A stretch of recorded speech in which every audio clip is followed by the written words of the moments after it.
আপনারা যদি এই ধরনের ক্রক্স চপ্পল পরছেন আর আপনাদের বাচ্চাদেরও পরাচ্ছেন, তাহলে এই ভিডিওটা শেষ পর্যন্ত মনোযোগ দিয়ে দেখবেন, কেননা আসল সত্যিটা জানার পর এই চপ্পলগুলো আপনারা ফেলে দেবেন আর ভবিষ্যতে এই সস্তা ফোমের চপ্পল আপনারা কোনোদিনও পরবেন না। কারণ আপনারা জানেনই না আপনার অজান্তে এই চপ্পলগুলো আপনাদেরকে কত বড় ক্ষতি করছে।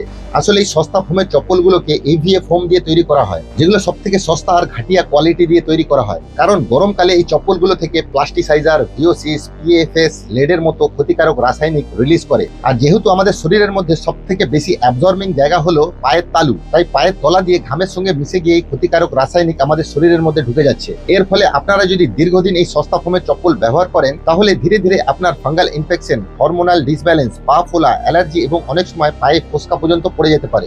এমনকি পরে এগুলোর প্রভাব আপনার হার্ট, কিডনি, লিভার এবং ব্রেনের মধ্যেও পড়তে পারে, যার কারণে বিভিন্ন গুরুতর রোগ হওয়ার আশঙ্কা থাকে। শুধু তাই নয়, যদি আপনারা আপনাদের বাচ্চাদেরকে এই সস্তা ফোমের চপ্পলগুলোকে পরান, তাহলে এর সব থেকে খারাপ প্রভাব পড়বে বাচ্চাদের উচ্চতার উপর, সাথে বাচ্চাদের হরমোনের ভারসাম্য নষ্ট হতে পারে। কারণ এর মধ্যে থাকা ক্ষতিকারক রাসায়নিক বাচ্চাদের উপর বেশি প্রভাব পড়ে। তাই ভুল করে এই নকল সস্তা ফোমের চপ্পল পরার ঝুঁকি একদম নেবেন না। আর যদি চপ্পল কিনতে হয় আর আপনাদের যদি বাজেট অনেক কম থাকে, তাহলে কম দামের ভালো ব্র্যান্ডের জুতো কিনুন। কারণ আপনারা যদি লক্ষ্য করেন দেখবেন বেশিরভাগ লোকই ব্র্যান্ডেড চপ্পল কিংবা জুতো পরার অ্যাডভাইস দিয়ে থাকে, কারণ পায়ের আরাম খুব বেশি মানুষের প্রয়োজন। আর এই সস্তা ফোমের চপ্পলগুলোর মধ্যে থেকে যে রাসায়নিক বেরায়, ওটা বড় মানুষ আর বাচ্চা মানুষদের শরীরকে ধীরে ধীরে অসুস্থর দিকে ঠেলে দিচ্ছে। এই বিষয়ে আপনাদের কি মতামত কমেন্টে জানাতে ভুলবেন না, আর এই ভিডিওটাকে বেশি বেশি করে শেয়ার করতে ভুলবেন না।